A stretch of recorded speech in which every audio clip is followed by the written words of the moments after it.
Hello दोस्तों।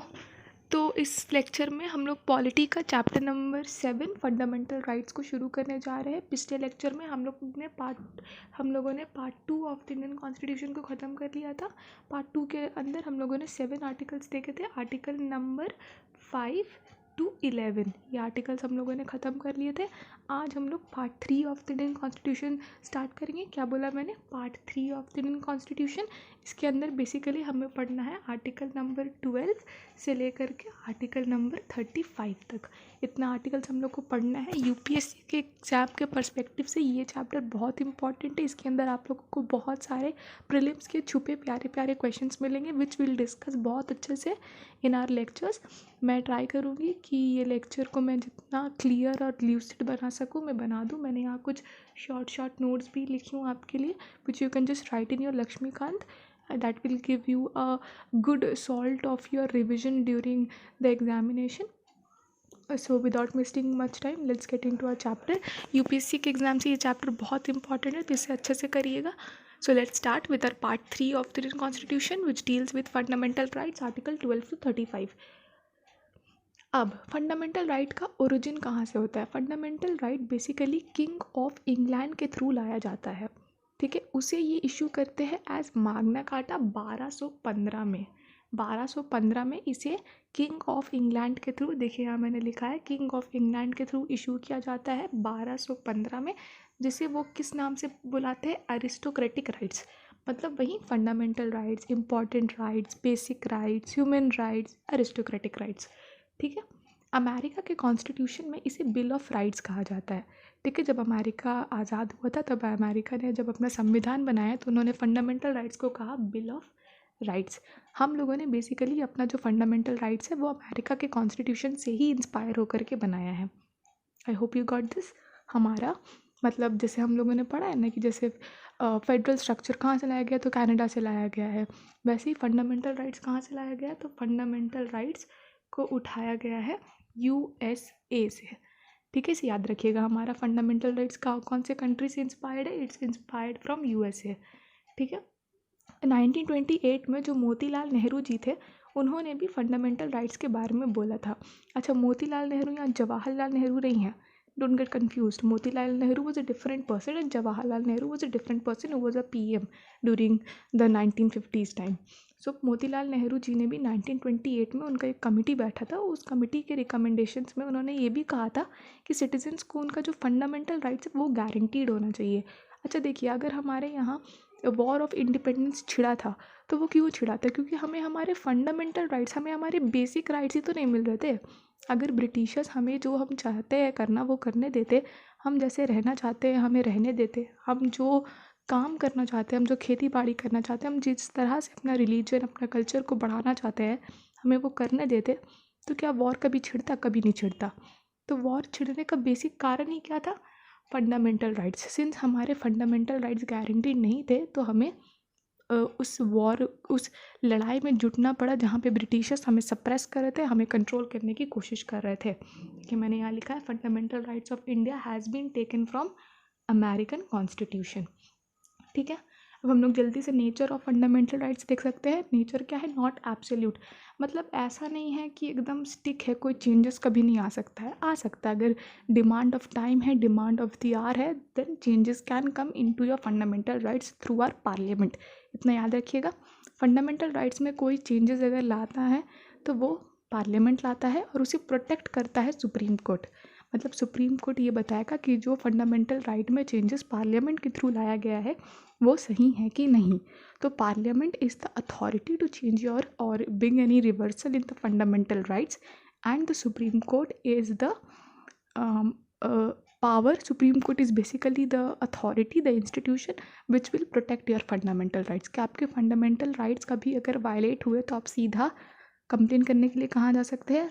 Supreme court सीधा जा सकते हैं. मतलब हमारे यहाँ होता है ना कि पहले डिस्ट्रिक्ट कोर्ट जाइए, फिर स्टेट में हाई कोर्ट में चाहिए, उसके बाद प्रोबेबली आप सुप्रीम कोर्ट जा सकते हैं. फंडामेंटल राइट्स में ये झमेला नहीं है. अगर आपका फंडामेंटल राइट वायलेट हुआ, you can directly go Delhi in supreme court and you can claim कि मेरा फंडामेंटल राइट्स वायलेट हुआ है, I want them back, and the supreme court will fight in favour of you.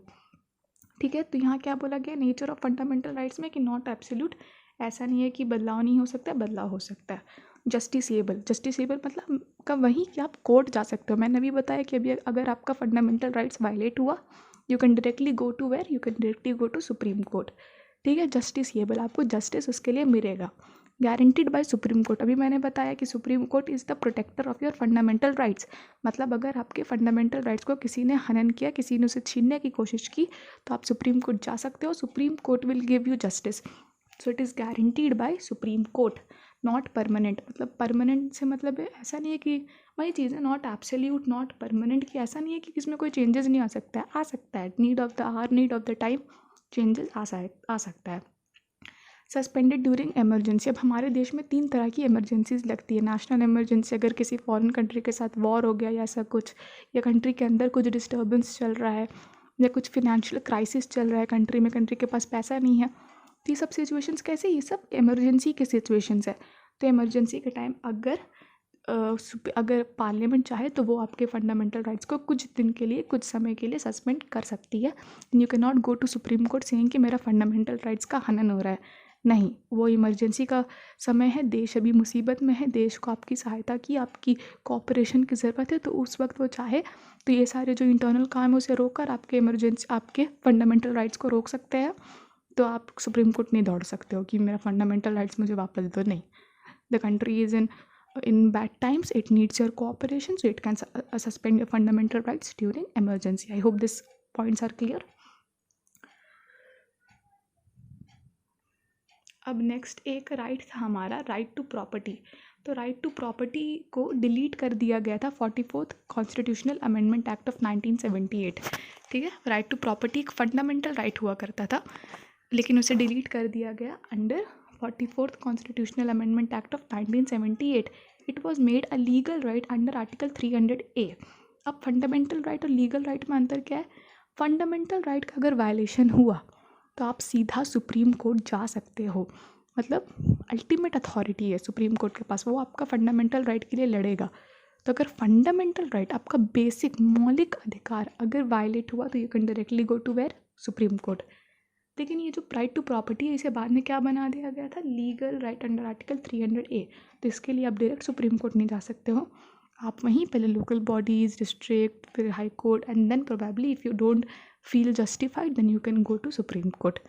ठीक है, तो legal right का मतलब क्या होता है? लीगल मतलब कि which is similar like other laws, लेकिन फंडामेंटल क्या होता है? आपका मौलिक अधिकार, that is a human right to you, you as a human being you deserve that right. तो राइट टू प्रॉपर्टी वो राइट नहीं रहा, अब उसे हटा दिया गया था by 44th constitutional amendment act of 1978, इसे याद रखिएगा। अब हमारा पहला article of part 3 of Indian constitution शुरू हो रहा है, वो क्या है? आर्टिकल 12। आर्टिकल 2 क्या बताता है? आर्टिकल 2 स्टेट को डिफाइन करता है कि हम जो बोलते हैं स्टेट है, state of Jharkhand, state of Bihar, क्या है स्टेट? What is state?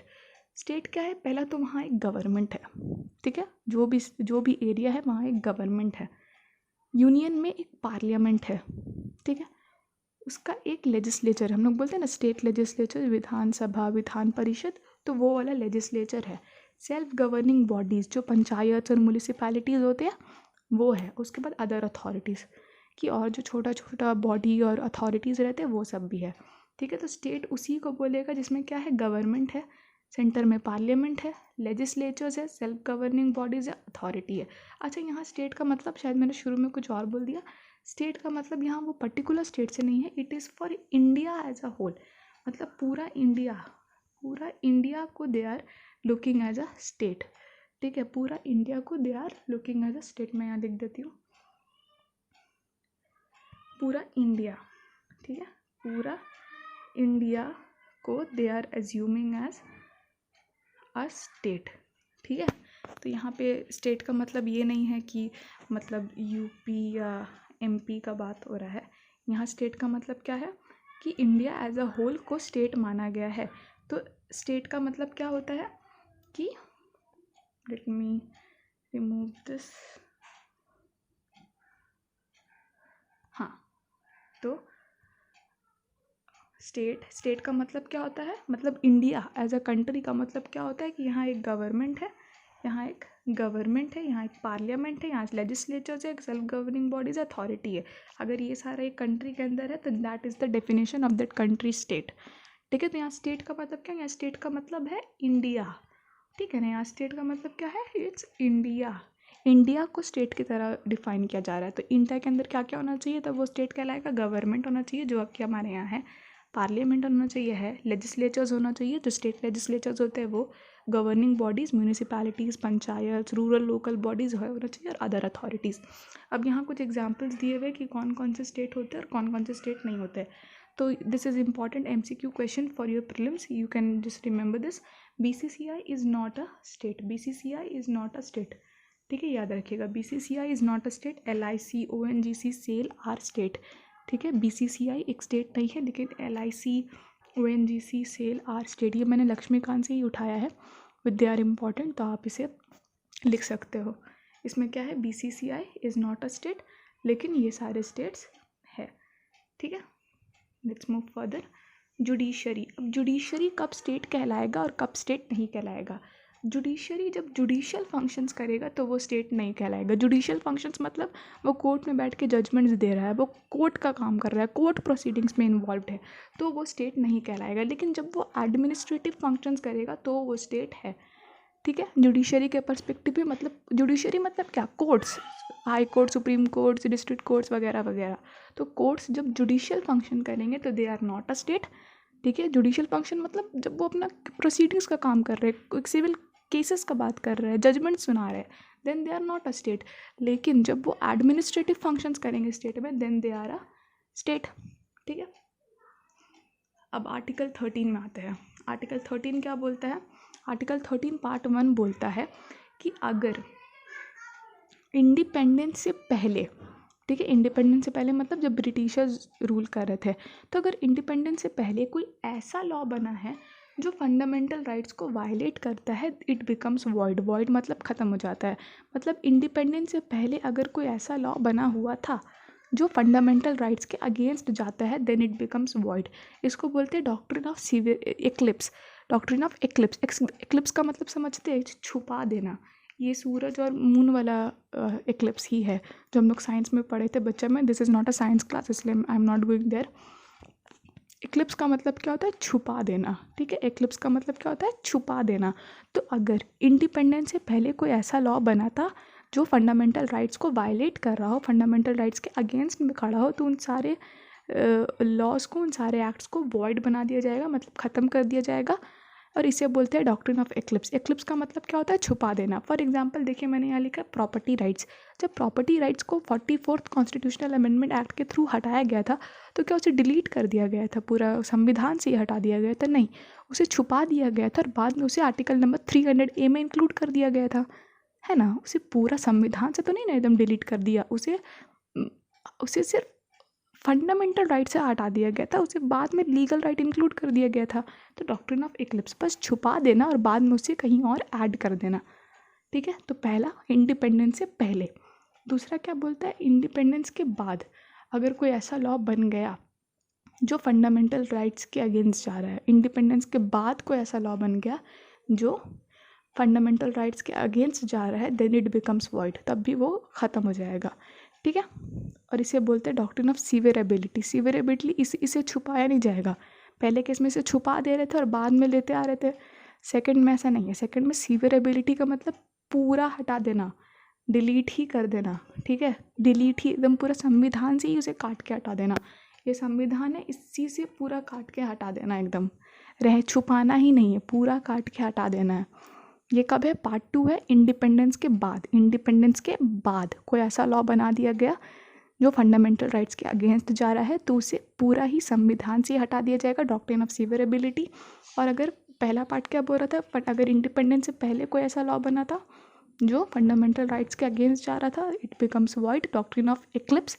उसे सिर्फ छुपा देना है और बाद में वापस लेते आना है। For example property rights. Part 3 defines law. Define क्या होता है, not important. Constitutional amendment act can not be challenged, not important, रहने दीजिए। अब इधर एक केशवानंद भारती केस है, ये मैंने एक लेक्चर में समझाया भी था। इस पे हम, ये बहुत इंपॉर्टेंट केस है, इस पर हम लोग एक पर्टिकुलर पूरा चैप्टर ही पढ़ेंगे। I think it's chapter number 11, Kesavananda Bharati case. ये कॉन्स्टिट्यूशन में नहीं है, ये सुप्रीम कोर्ट का एक केस है, केशवानंद भारती केस ऑफ 1973। इसमें सुप्रीम कोर्ट ने ये जजमेंट दिया कि पार्लियामेंट चाहे तो कुछ भी अमेंड कर सकता है, लेकिन वो कॉन्स्टिट्यूशन का जो बेसिक ढांचा है, जो बेसिक फीचर है, उसे नहीं अमेंड कर सकता है।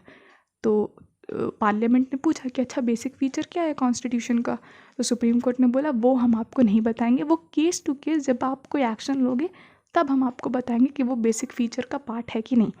और उसके बाद से ऐसा होता ही है, जब जब उन्हें पता चलता है कि पार्लियामेंट ने कोई चेंजेस लाए तो वो चेक करते हैं और फिर वो अपने अनुसार बताते हैं कि वो बेसिक फीचर है कि नहीं। This will learn in detail in one chapter. I am just giving you a crux of this case in this video की केशवानंद भारती केस 1973 का एक बहुत ही इंपॉर्टेंट सुप्रीम कोर्ट का केस था, जिसमें सुप्रीम कोर्ट ने ये बेसिक स्ट्रक्चर टूल का इन्वेंशन किया था। इस बेसिक स्ट्रक्चर के थ्रू सुप्रीम कोर्ट ने यही बताया कि पार्लियामेंट अगर चाहे तो संविधान में कुछ भी अमेंड कर दे, कुछ भी चेंज ला दे, लेकिन वो संविधान का बेसिक स्ट्रक्चर को नहीं बदल सकता है। तो पार्लियामेंट ने पूछा कि बेसिक स्ट्रक्चर क्या होता है, तो सुप्रीम कोर्ट ने बोला वो हम आपको नहीं बताएंगे, वो केस टू केस हम आपको बताते चले जाएंगे। और ऐसा ही होता है, जब भी कोई केस आता है, पार्लियामेंट कोई जजमेंट देता है तो फिर वो जुडिशियल रिव्यू में चल जाता है। सुप्रीम कोर्ट उसे रिव्यू करता है और फिर बताता है कि वो कॉन्स्टिट्यूशनल वैलिडिटी को सेटिस्फाई करता है कि नहीं। अगर सुप्रीम कोर्ट को लगता है कि नहीं ये आउट ऑफ द कॉन्स्टिट्यूशन जा रहा है, तो वो उसे नल एंड वॉइड कर देते हैं और उसे बता देते हैं कि नहीं ये कॉन्स्टिट्यूशन का बेसिक फीचर है, आप इसे अमेंड नहीं कर सकते हो। ठीक है, जैसे कि जुडिशियल रिव्यू मतलब सुप्रीम कोर्ट या कोर्ट्स का पावर कि वो किसी केस को रिव्यू करे। तो पार्लियामेंट ने एक अमेंडमेंट लाया था, उसके थ्रू वो जुडिशियल रिव्यू को छीनना चाह रहे थे। वो 42nd कॉन्स्टिट्यूशनल अमेंडमेंट एक्ट था, उसके थ्रू पार्लियामेंट सुप्रीम कोर्ट का जुडिशियल रिव्यू को छीनना चाहते थे। तो सुप्रीम कोर्ट ने मिनर्वा मिल्स केस में ये बोला कि judicial review is a part of basic feature of Indian constitution और आप इसे हमसे नहीं छीन सकते हो। ठीक है, मतलब जहाँ पे भी उन्हें लगता है कि parliament is going above it's authority, तो वो उसे बेसिक फीचर बता देते हैं और बोलते हैं बेसिक फीचर आप पलट ही नहीं सकते हो संविधान का। तो केशवानंद भारती केस में यही हुआ था, एक बहुत ही बढ़िया इन्वेंशन लाया गया था of basic feature of Indian constitution. So we'll keep this topic till here today. The chapter is very big. We'll do it छोटा parts में so that the chapter sinks in your brain for a longer period of time. So I'm ending this video now, guys. If you loved the explanation, then please like the video and subscribe to my YouTube channel. You can tell me in the comment section if you want any changes in the pattern of my teaching. Take care, guys, and thank you so much.